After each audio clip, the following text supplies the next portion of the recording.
Bonjour chers amis bibliothèques, j'espère que vous avez passé un bon week-end et que cela va continuer en ma compagnie, du moins je l'espère. Aujourd'hui je vais vous expliquer un nouveau mot entre guillemets qui fait partie du vocabulaire du surnaturel ou du paranormal. Mais avant cela, vous savez que je vous conseille toujours de vous installer bien confortablement. Soit vous mettez un petit casque dans vos oreilles pour m'écouter pendant la vidéo, soit vous regardez la vidéo, ou soit vous vous installez, vous faites quelque chose qui vous détend pendant que vous m'écoutez, vous faites ce que vous voulez, de la manière dont vous voulez. Cela ne me dérange absolument pas. Si vous êtes bien confortablement installé, je vous conseille peut-être de prendre un petit chocolat chaud, enfin une petite boisson chaude si jamais vous avez un peu froid. Peut-être un petit plaid pour vous réchauffer également. Ou sinon, si vous êtes plus adepte du soda, au jus de fruits, c'est la même chose. Prenez quelque chose à boire.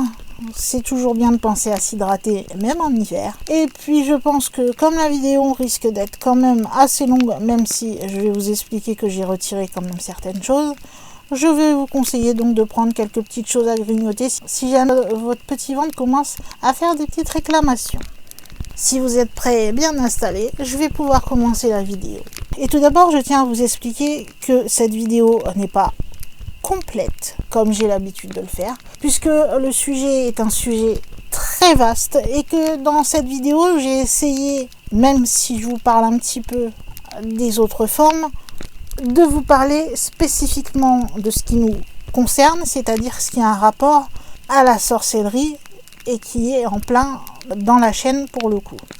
Et c'est surtout la chose que l'on connaît le plus. Bon, de toute façon, je vais pas faire style, vous avez vu le titre, donc vous savez de quoi je vais parler. Je vais parler de ce qu'on appelle les familiers, et donc vous expliquer ce que sont ces fameux familiers. Sachant, comme je le disais, qu'il y en a de plusieurs types, et que je vais essayer de surtout vous parler des familiers en sorcellerie, et donc les fameux familiers animaux, si vous préférez. Donc ne m'en voulez pas si je ne développe pas d'autres parties, vous êtes prévenus, je me suis réellement concentrée sur cette partie-là pour vous expliquer ce qu'était un familier. Tout d'abord, sachez que en plus d'être possiblement un animal qui vous est très proche, le familier peut être aussi un génie, un démon. C'est tout à fait possible. Dans bon nombre de croyances d'Europe occidentale, ça peut aussi être une entité ou un esprit, en plus de l'animal que nous connaissons. Celui-ci peut parfois être imaginaire et même invisible. Les hommes généralement, alors quand je dis les hommes c'est avec un grand H pour parler de l'humanité, vont avoir tendance à s'adresser à ce familier, souvent pour lui demander des conseils ou obtenir des services. Généralement, cela est lié à la sorcellerie. Les familiers, ils ont tendance à servir leurs propriétaires comme des domestiques, des ouvriers agricoles, ou bien ils peuvent même être des espions, ou de simples compagnons. En plus, ils peuvent aider leurs propriétaires à ensorceler leurs ennemis. Mais pas seulement, puisque ces fameux familiers sont aussi réputés pour inspirer les érudits, artistes et écrivains. Comme par exemple une muse, dont je pense vous avez déjà entendu parler. Le plus connu des génies familiers, c'est Daemon, qui était donc le familier de Socrate. Mais sachez qu'au cours de l'histoire, il y a beaucoup d'érudits qui ont eu des familiers ou qui ont fait référence à des entités de ce type sans forcément les appeler familiers, mais plutôt en les désignant comme de bons génies ou des esprits gardiens. Comme c'est le cas dans la vidéo où je me concentre principalement, les familiers sont encore aujourd'hui fortement liés à la pratique de la sorcellerie, surtout en Angleterre où il fait partie intégrante de la sorcellerie moderne. Généralement en outre-Atlantique, son équivalent c'est le nagual. Étymologiquement parlant, sachez que l'adjectif latin familiaris, c'est un dérivé du substantif familia, qui veut dire famille, donc qui se rapporte à tout ce qui fait partie de la maison, tout simplement. Cela va amener ce fameux adjectif de l'ancien français, famelier, qui est attesté dès la seconde moitié du XIIe siècle, et qui veut en fait parler de tout ce qui fait partie de la famille. Avant 1250, l'adjectif a été transformé en familier, d'après le substantif donc de famille. Les fameux génies familiers vont être généralement décrits comme des esprits qui sont invisibles aux hommes. Par exemple, Plutarque pensait qu'un éternuement était simplement une manifestation d'un génie. Certains auteurs pensaient au contraire que les génies familiers avaient une réalité physique. Si on se concentre sur les pratiques qui sont liées à la sorcellerie, on parle souvent d'animaux de petite taille pour parler des familiers. Et ceux-ci ont généralement des pouvoirs surnaturels. À l'époque où il y a eu les fameuses persécutions contre les sorcières, on pensait que chacune d'entre elles devait avoir son familier.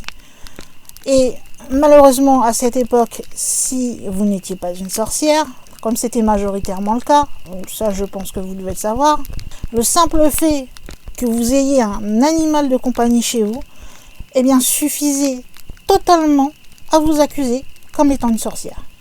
Vous pouviez ne rien avoir avec les pendantes, personne ne vous accuse de rien du tout, juste le fait que vous ayez un animal de compagnie, un chat, un chien, un oiseau, tout ce que vous voulez, vous étiez désigné comme une potentielle sorcière. Les familiers des sorcières, ils peuvent être de 3 types. Le premier type, ce sont surtout des êtres humains désincarnés, ou si vous préférez, l'esprit d'une personne défunte. Alors je vais très peu en parler dans la vidéo. Le second type, ce serait un esprit non humain. On appelle ça un élémentaire. Alors, les familiers que l'on classe dans le second type, donc les fameux élémentaires, ce sont des esprits qui sont dans des objets particuliers ou qui sont dans le passé.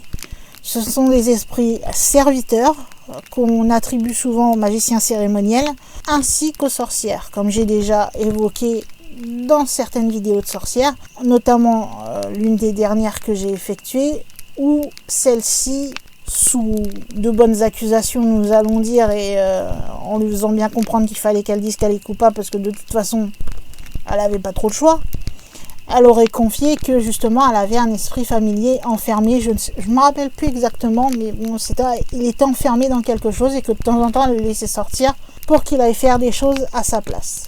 Mais pour en savoir plus, vous pouvez aller regarder la dernière vidéo sur une sorcière que j'ai pu faire et vous comprendrez de quoi je veux bien parler.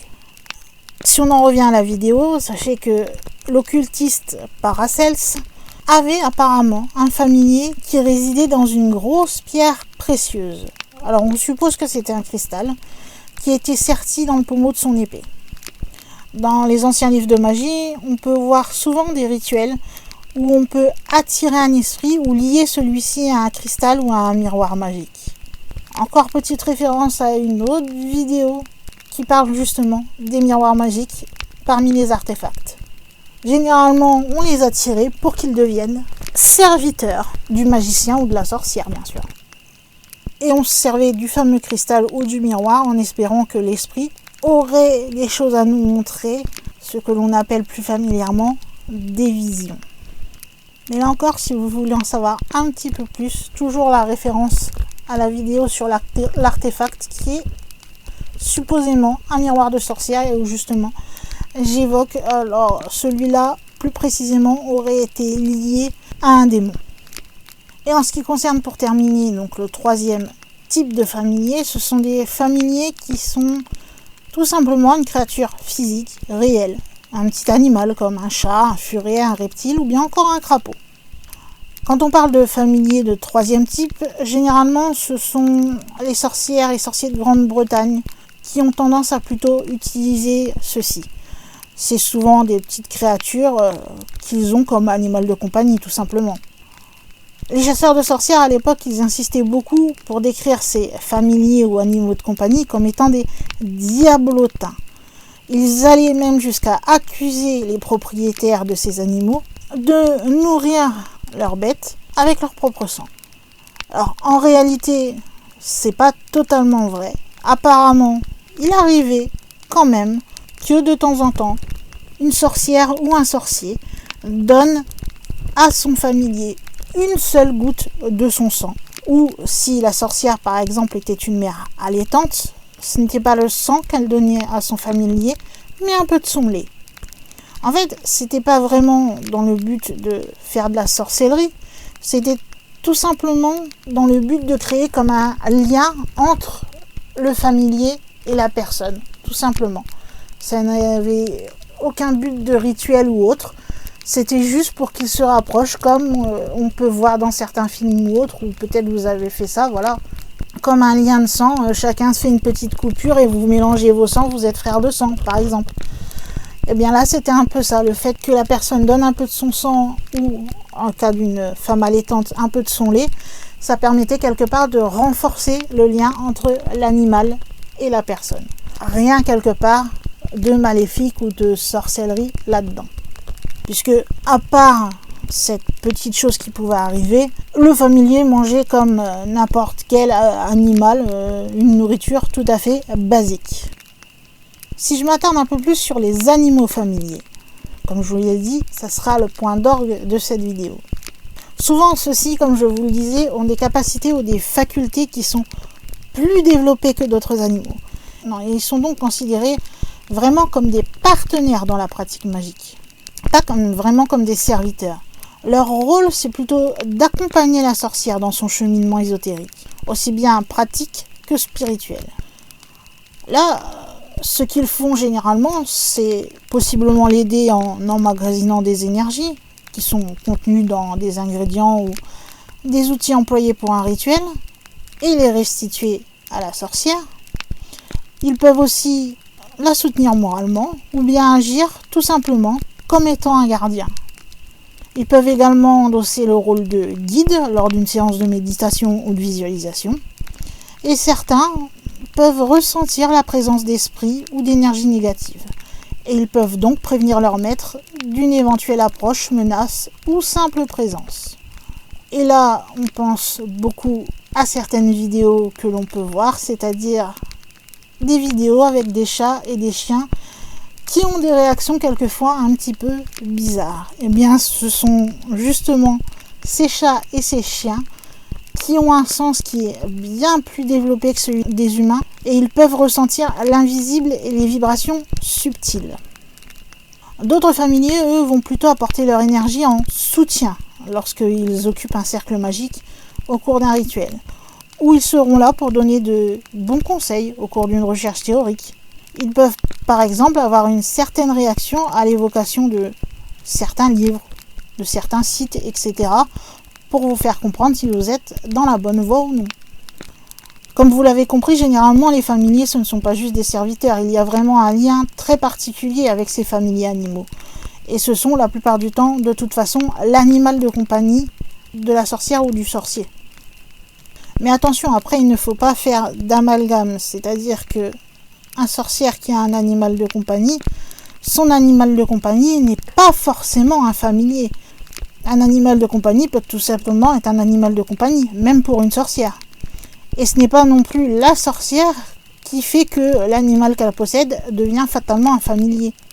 C'est plus puissant que ça en fait. C'est un lien, c'est pas simplement un lien d'amour que normalement devrait exister entre chaque propriétaire et animaux. En plus de ce lien d'amour qui unit l'animal à la sorcière, il y a aussi une sorte de connexion spirituelle, de réconfort et de confiance. C'est ça qui va permettre de faire comprendre à un sorcier ou à une sorcière qu'il est avec son familier. Et pas seulement un animal de compagnie, qu'il est plus que ça. On est en train de parler chats et chiens justement qui pouvaient sentir certaines choses que nous ne pouvions pas. Eh bien c'est en quelque sorte, certains les qualifient comme des perceptions médiumniques. Si on observe un chat ou un chien et les réactions qu'il a, eh bien, par rapport aux réactions qu'il va avoir, on peut possiblement deviner s'il y a une présence que l'on ne voit pas, nous, avec nos yeux. Et selon la réaction, on peut aussi savoir si cette présence est plutôt amicale ou le contraire. Outre le chat et le chien, sachez d'ailleurs qu'il y a de nombreux animaux qui possèdent des perceptions médiumniques. D'ailleurs, vous aurez peut-être remarqué ou déjà entendu parler que généralement les chiens ont un refus total d'aller dans un lieu qui serait hanté. Et c'est souvent attesté par l'expérience. En ce qui concerne les chats, eux, apparemment ça les dérange pas trop et même ils apprécient plutôt bien la compagnie des fantômes. Parlons un petit peu maintenant de quelques animaux familiers, parce que comme vous l'aurez compris, quelque part, chaque animal peut devenir votre familier. Mais je vais en évoquer quelques-uns avec vous. Bien sûr, le plus connu, le plus célèbre que l'on imagine tous lorsqu'on parle de sorcière, c'est le chat. Après, généralement, on aime bien préciser un chat noir. En fait, on imagine souvent la sorcière avec un chat, puisque le chat, la plupart du temps, va symboliser à la fois le lynx sacré de la déesse Freya, donc la déesse nordique, aussi le chat Sith, ou le chat de féerie de la tradition celtique. Mais il n'est pas le seul, puisque vous avez aussi la chouette, le corbeau ou le serpent, par exemple. Mais si on devait parler de familier qu'en évoquant les chats, ça serait assez réducteur, puisqu'il y a d'autres compagnons à quatre pattes qui sont aussi des familiers de sorcières, et qui ont été également dans l'histoire, comme je vous l'expliquais avec Daemon de Socrate, ils étaient réputés pour pouvoir inspirer les érudits, artistes ou écrivains.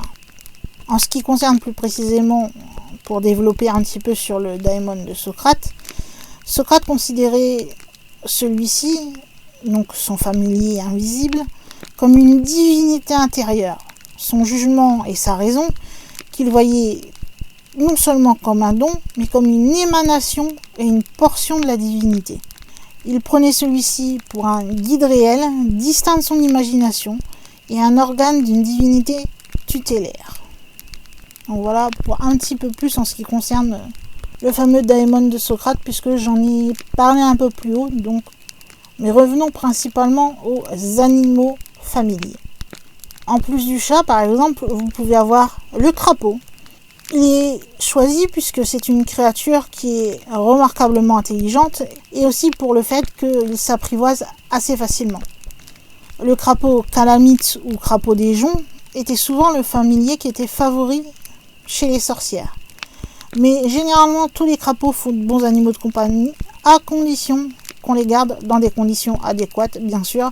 Et ça, c'est comme tous les animaux, vous me direz.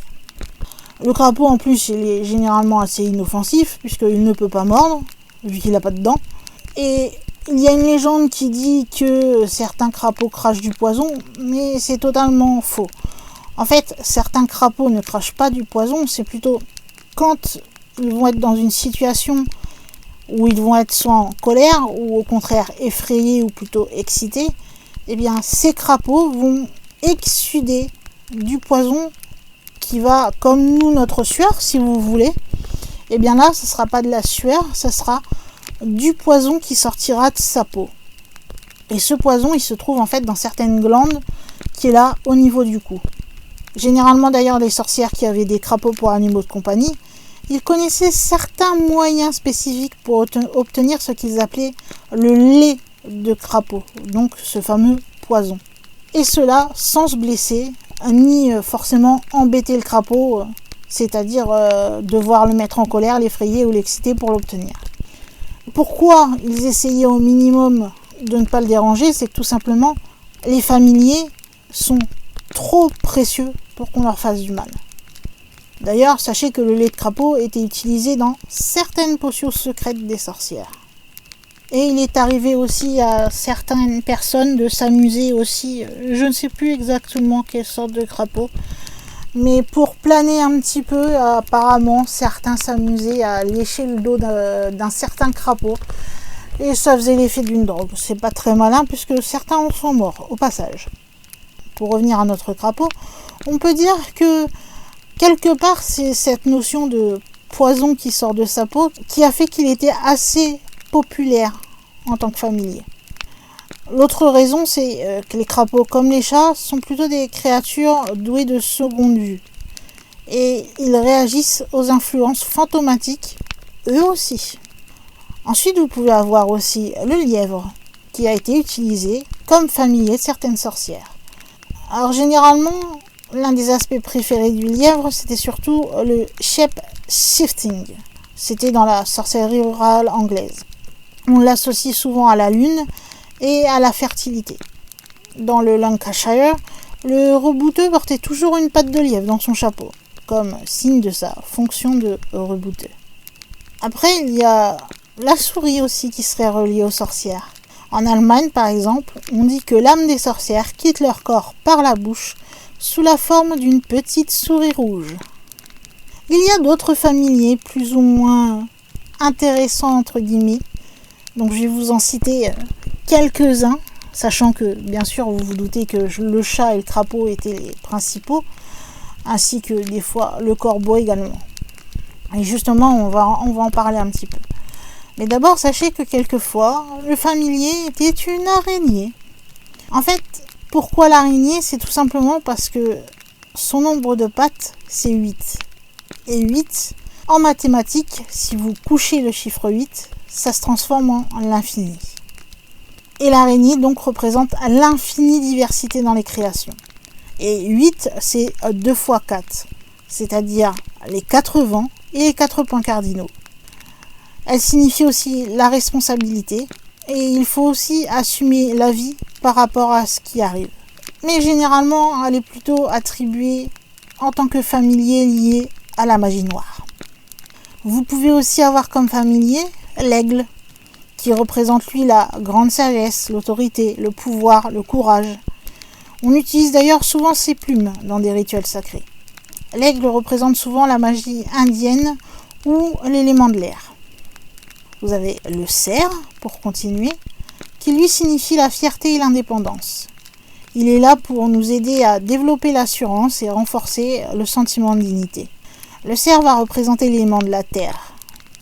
Après, nous avons aussi le chien, comme j'ai déjà cité, qui lui est considéré comme l'infidélité. Il transmet le sens du service aux autres, la compréhension profonde et compatissante. Le chien, il est considéré dans certaines traditions même comme le gardien de domaines secrets, voire même le protecteur d'un savoir ancien. Il peut arriver quelquefois que le chien représente la magie noire, mais aussi le feu ou la terre. Vous pouvez avoir la chouette aussi, comme dans Harry Potter et Edwige, pour les fans d'Harry Potter. Elle, la chouette, elle symbolise la magie, la clairvoyance.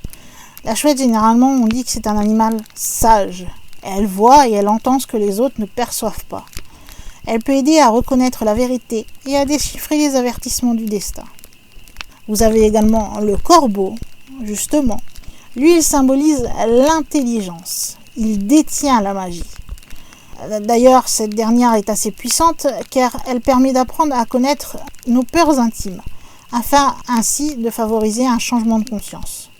Généralement, le corbeau est celui qui est le messager de notre inconscient ou encore de l'inconnu. C'est le messager de l'au-delà aussi. Le corbeau a plutôt tendance à retourner les énergies négatives pour les personnes qui utilisent la magie noire. Il porte l'énergie du message à l'endroit où celui-ci doit être. Grâce à lui, on peut notamment soigner et guérir à distance. Et comme vous l'aurez compris, majoritairement, il est relié à la magie noire. Un peu plus atypique encore, vous avez le dauphin. Lui, il enseigne tout ce qui a trait avec le souffle, celui qui nous lie avec la vie et la force de vie. Le dauphin permet d'apprendre qu'il faut maîtriser sa respiration pour dépasser, pour se libérer des charges qui nous pèsent. Les personnes qui ont la force du dauphin peuvent devenir les médiateurs entre les hommes et les habitants du temps onirique ou de la force divine. Le dauphin, lui, il représente l'élément de l'eau. Vous avez aussi possiblement le loup, qui est souvent associé avec un pouvoir spirituel que l'homme devait acquérir afin de devenir un bon chasseur. Le loup, il symbolise la famille, l'endurance, l'intuition, l'apprentissage. Il appartient à la magie lunaire et il peut être un familier, surtout pour les sorciers loups-garous. Et pour terminer dans tout cet exemple d'animaux familiers, nous allons parler du serpent, qui lui représente la transformation, l'énergie vitale. Il symbolise aussi les morts et les renaissances successives, ainsi que l'énergie sexuelle. Il représente l'élément de l'eau, où il représente parce qu'il peut être allié à l'élément de l'eau ou être totalement indépendant, comme étant un élément de la magie noire. Il déclenche la passion et le désir. Après, on a des familiers un peu plus bizarres. Par exemple, dans certaines traditions anglaises ou écossaises, on a ce qu'on appelle le cornu, que l'on considérait comme un esprit familier. On pouvait l'appeler le Gruagach Dance dans les Highlands en Écosse. ou bien encore Bogart dans le Lancashire, ou Brownie en Angleterre. Ce fameux cornu symbolise le dieu des sorcières, et l'usage était souvent de faire des offrandes régulières en échange de son aide pour accroître la fertilité et les richesses naturelles. Dans les anciennes images gauloises, le cornu ou Cernunnos est montré tenant des serpents à tête de bélier, et il est souvent entouré d'un cerf et d'un taureau, ce qui symbolise sa maîtrise des troupeaux à cornes et des chèvres. Ainsi, il apparaît clairement que les sorcières à travers toute l'Angleterre et l'Europe racontaient comment ce fameux vieux cornu, le diable, leur donnait des animaux familiers au cours de leur initiation, ceci afin de les aider dans leur sorcellerie. L'esprit familier, également appelé le Pukrel, Imp ou Niget, peut être vu comme un aspect de l'âme animale ou animal fetch que le fameux maître cornu dévoile chez son initié. Dans certains pays scandinaves, les familiers sont plutôt non pas associés à des animaux, mais à des esprits de la terre et de la nature. Par exemple, on pensait que les fées, les nains ou tout autre être élémentaux habitaient le corps physique des animaux. Comme je vous le disais un peu plus haut, outre les animaux familiers qui sont le principal sujet de la vidéo, vous aviez aussi des esprits, donc possiblement des entités, si vous préférez, des âmes, qui pouvaient être des familiers. Et comme j'ai trouvé une petite histoire avec quelques informations dessus, je me suis dit que j'allais vous en parler, puisque même si c'est pas le sujet principal, entre guillemets, que j'ai choisi, ça reste dans le sujet des familiers. Puisqu'il y a une histoire qui est celle qui est la plus détaillée des îles britanniques, où on parle d'un serviteur donc familier qui était un esprit humain. Et il appartenait à une sorcière écossaise du nom de Bessie Dundop d'Ayrshire. Elle fut condamnée et exécutée en 1576. Son familier, c'était l'esprit d'un homme qui, lorsqu'il était encore vivant, s'appelait Tom Reed, et il a été tué durant la bataille de Pinkie en 1547.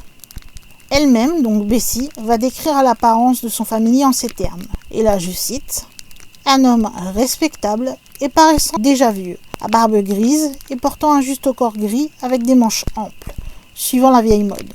Une culotte grise, des bas blancs attachés autour des genoux, un bonnet noir sur sa tête fermé par derrière et ouvert par devant, avec des broderies de soie passées dans les plis, et un bâton blanc dans sa main compléterait la description d'un homme que nous pouvons regarder comme très respectable pour le pays et l'époque. Tom conseillait Bessie sur la façon de soigner les malades, humains et bétail, et ces traitements réussissaient dans la plupart des cas. Il l'aidait également à deviner ou à retrouver des biens volés, et en une occasion, Bessie va expliquer, peut-être un peu trop brutalement, que si certaines charrues avaient un fer volé qui n'aurait pas été retrouvé, c'était parce qu'un certain officier du shérif aurait accepté un pot de vin, justement, dans ce but précis. Et il est possible que malheureusement cela n'ait pas plu aux autorités, et vient à se demander si ce n'est pas plutôt pour cette raison qu'elle aurait eu des démêlés avec la loi, puisque quelque part, même si on l'a accusée et condamnée du fait qu'elle était supposément une sorcière, eh bien elle n'a jamais fait de mal à qui que ce soit. Alors en théorie, il y a même encore plus à développer sur cette histoire, mais je pense que si je cherche un peu plus d'informations, je ferai carrément une vidéo sur la sorcière Bessie. Si je reviens sur l'animal familier, plus particulièrement, celui-ci il est plutôt employé pour la divination.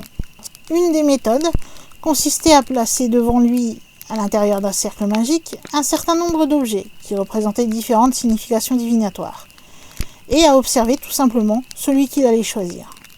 Avant que la divination commence, la sorcière devait projeter un cercle magique et invoquer les dieux, afin que ceux-ci envoient un esprit pour que celui-ci possède le familier et l'inspire bien sûr à donner la bonne réponse. En ce qui concerne le transfert d'une influence magique, qu'elle soit bonne ou mauvaise, elle se fait à un tiers par l'intermédiaire d'un animal familier. Et ça constituait une autre façon d'employer celui-ci. On a eu notamment des confessions par rapport à cela de Margaret et Philippa Flower. Elles ont été pendues de sorcellerie à Lincoln en 1619. et elles sont imparfaites de ce type. Généralement, les sorcières obtenaient les familiers les unes des autres. On pouvait tout simplement leur donner lors de leur initiation, ou bien c'était un familier qui était transmis entre les membres d'une même famille. Ou encore, vous pouviez recevoir celui-ci en héritage. Le familier recevait alors un nom et il était bien soigné. D'ailleurs, nous avons pu retrouver certains noms qui pouvaient être assez curieux et fantaisistes d'ailleurs, de familiers. Ceci donc a été consigné en Grande-Bretagne et voici donc quelques noms de familiers de sorcières. Donc on a eu Great Tom Tweet et Little Tom Tweet, c'était 2 crapauds. On a eu Bone, Pyewacket, Elimanzet, News, Noves, je ne sais pas comment on le prononce, Elva, qui au passage était aussi le nom d'une déesse celtique, Pricker, Vingartom, Sac et Sugar, Tiffin, Tissé, Pigeon, Jarmara, Liaral, Lightfoot, Littleman, Maxit, Colin, Fancy, Satan, Grisel ou encore Greedygoot. En ce qui concerne le continent, on a des noms un peu plus comme Ver de lait, Ninette, Carabin, Volant, Pique-mouche et encore bien d'autres exemples. D'ailleurs, Cornelius Agrippa, qui a écrit sur la philosophie occulte et la magie, aurait lui aussi possédé un familier. C'était un petit chien noir du nom de Monsieur. Ah oui, au fait, j'ai oublié de vous préciser tout à l'heure, quand j'ai parlé des entités désincarnées non humaines ou esprits de la nature. Sachez que c'est pas seulement lié aux sorcières, puisque en Orient, on peut trouver de nombreux fakirs ou magiciens qui affirment pouvoir produire des phénomènes merveilleux grâce à une alliance qu'ils auraient avec des esprits des éléments. C'est le petit rajout que j'ai oublié de vous dire un peu plus haut quand j'en ai parlé, je suis désolée. Alors, maintenant vous en savez un peu plus en ce qui concerne les familiers, surtout comme j'ai dit, les familiers animaux, même si j'ai évoqué un petit peu les autres familiers avec vous. Mais je me suis spécifiquement concentrée sur les familiers animaux, parce que sinon, cela risquait de faire une vidéo de je ne sais pas combien d'heures. Vous pouvez déjà voir là que la vidéo est pas courte, rien qu'en essayant de se concentrer un maximum sur les familiers animaux. Alors imaginez si j'avais parlé des 2 autres types plus en profondeur que ce que j'ai évoqué là dans la vidéo. Mais en plus, j'ai même pas fini la vidéo, dites-vous. Puisque une question s'est déjà posée, c'est qu'est-ce qui se passe si on perd son familier? Eh bien, sachez qu'une sorcière, si elle perd son familier, se retrouvera avec des pouvoirs amoindris. Elle sera donc plus vulnérable et donc du coup moins protégée et moins puissante. Mais cela ne dure qu'un moment. Est-ce que des familiers peuvent se rebeller face à leur état de familier?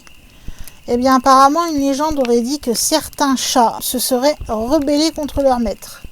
Plus leur colère envers leur maître est grande, plus le chat va avoir de grands pouvoirs avec le temps. Il va avoir donc la possibilité de devenir lui-même un sorcier.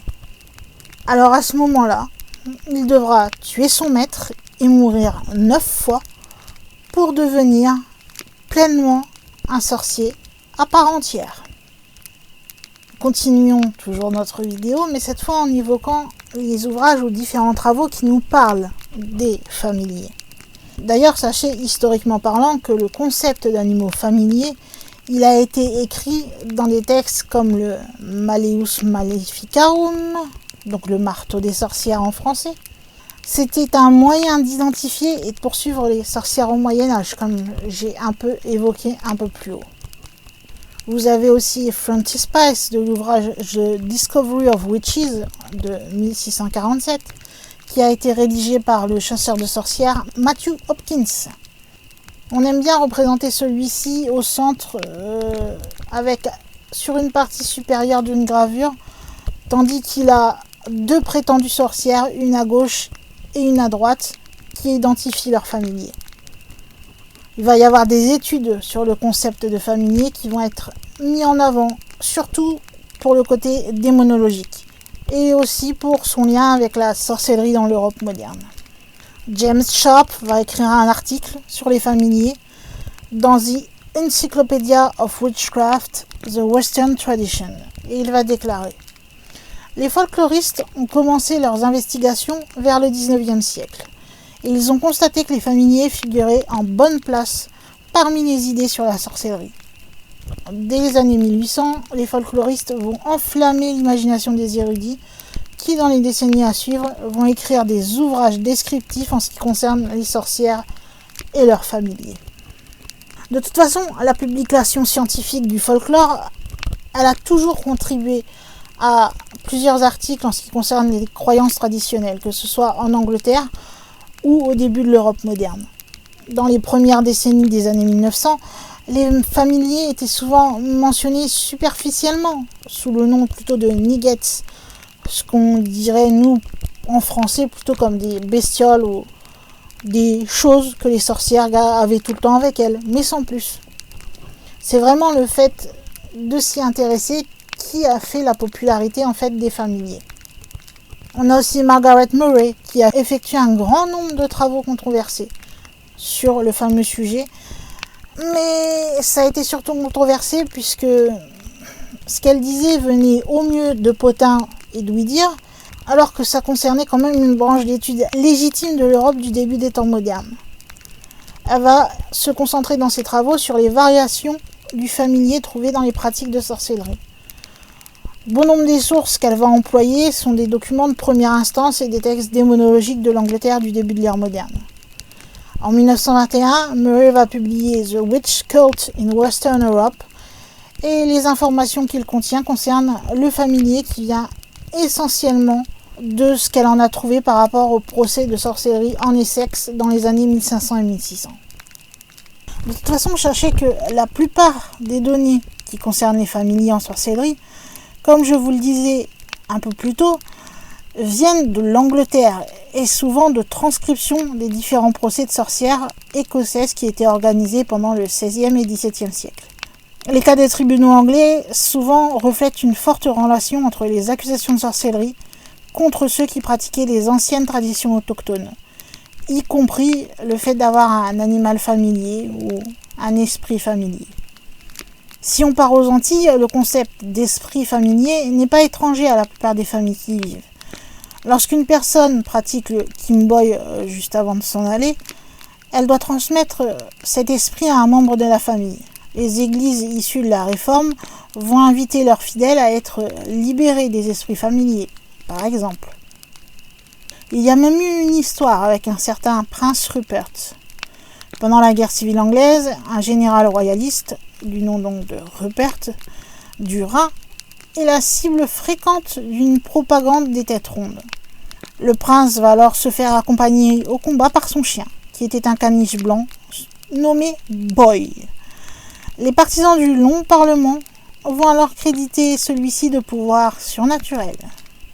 En retour, le poète John Cleveland et d'autres satiristes royalistes vont railler la crédulité de leurs ennemis en dépeignant ironiquement l'animal comme un familier démoniaque et invulnérable qui protégerait Rupert et qui serait capable de dénicher des trésors et d'attraper dans sa gueule les balles destinées à son maître.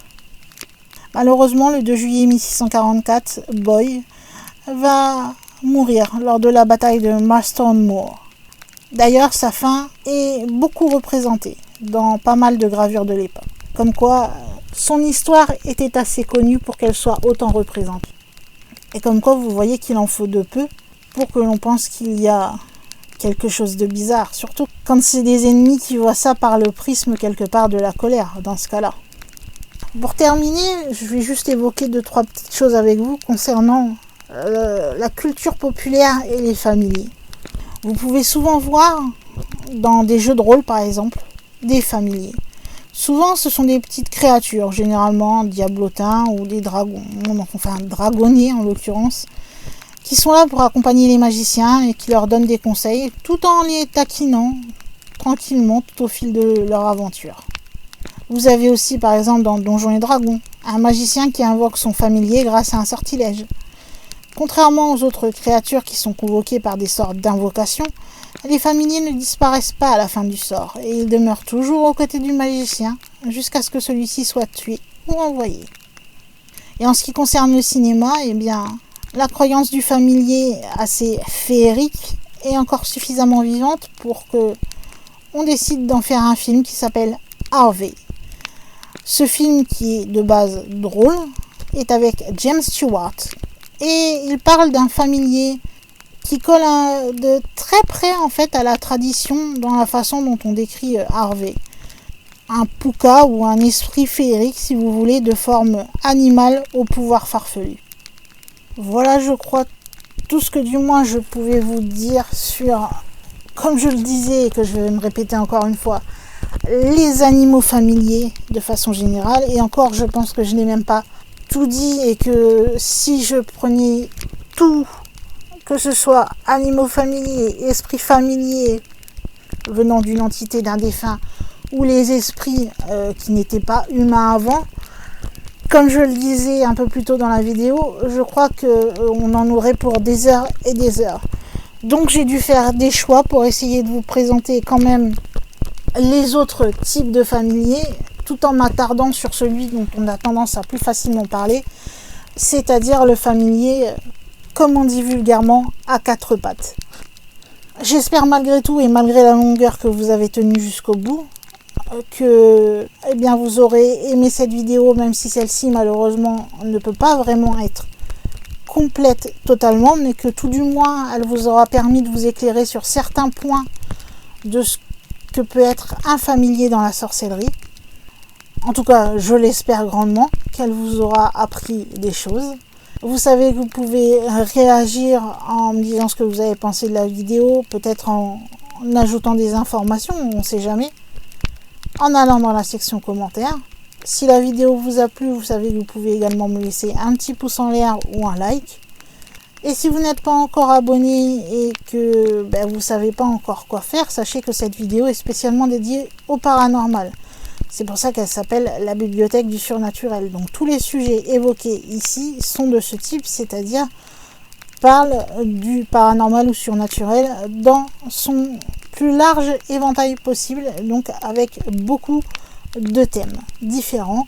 Donc il y aura forcément des thèmes qui doivent normalement vous plaire si vous aimez le paranormal un minimum. Donc n'hésitez pas trop, c'est totalement gratuit, donc appuyez sur le bouton rouge, ça vous prend quelques secondes. Si vous l'avez fait, je vous remercie, vous êtes un nouveau bibliothécaire de la chaîne et normalement vous aurez vu apparaître une petite cloche à côté du petit bouton abonner. Et bien cette petite cloche, si vous cliquez dessus, vous verrez apparaître trois options. Moi ce que je vous conseille, si vraiment le paranormal vous passionne et que vous avez beaucoup de thèmes qui vous intéressent sur la chaîne, c'est de cocher recevoir toutes les notifications. Comme ça, dès qu'une vidéo sera publiée sur la chaîne, YouTube vous enverra une notification, vous n'aurez plus qu'à cliquer sur le petit lien et vous aurez accès directement à la vidéo. On ne peut pas faire plus simple quand même. Et pour terminer, vous savez que vous pouvez partager cette vidéo ou bien même parler de la chaîne partout où cela est possible de le faire. C'est-à-dire aussi bien de façon orale en parlant à vos amis, collègues, familles, etc. Aussi bien que de façon numérique, virtuelle, selon le terme que vous voulez utiliser et qui qualifie le mieux, pour parler des réseaux sociaux, des mails, des blogs ou des sites internet ou bien d'autres choses qui permettent comme ça de partager des vidéos YouTube avec les autres et de faire découvrir la chaîne.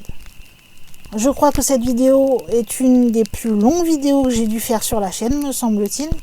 J'espère que je vous aurai pas trop ennuyé, mais ça n'empêche que, après tout ce temps, il va être temps pour moi, en tant que gardienne de cette bibliothèque, de terminer la semaine et de fermer les portes de la bibliothèque en vous disant « J'espère que vous avez passé un bon week-end et à la semaine prochaine. Bye !»